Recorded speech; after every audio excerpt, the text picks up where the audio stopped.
Transformers le commencement est un préquel en animation de la saga Transformers, dont j'aime les films sans non plus en être gaga, même si les effets spéciaux sont excellents. Et ce préquel en animation, j'avoue, m'attirait pas tant que ça, même si je me suis trompé. Je l'avoue, je me suis trompé. En effet, ce Transformers 1 est réalisé par Josh Cooley, chose que je n'avais vraiment pas vue, celui qui avait fait Toy Story 4 en 2019.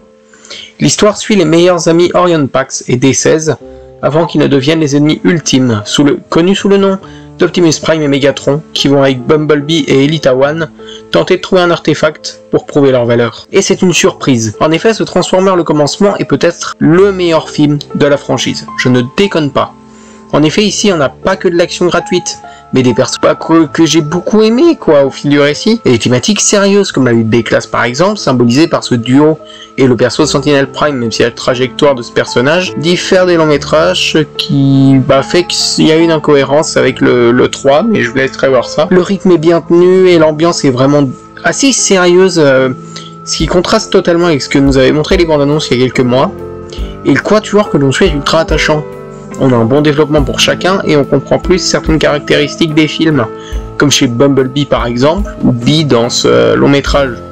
Comme je l'ai dit, les deux meilleurs amis sont très intéressants à suivre, on a vraiment une belle amitié, une belle dualité aussi qui va se former, et le conflit qu'il y a entre eux est très très bien amené, et on comprend les motivations de chacun.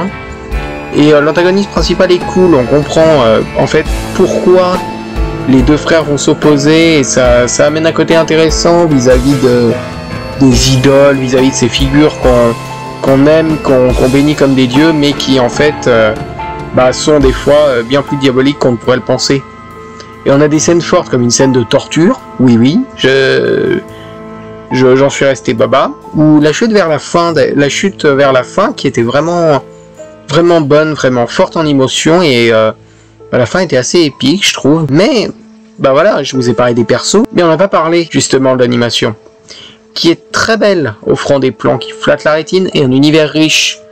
Et oui, je veux voir une suite, car la fin donne envie et le conflit de départ s'est transformé en scission, que j'ai hâte de voir encore plus développé dans une suite.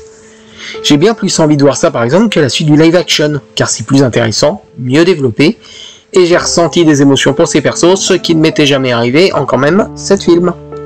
Pas à la hauteur du robot sauvage, qui ma critique est dispo si vous voulez aller regarder, mais très très cool quand même.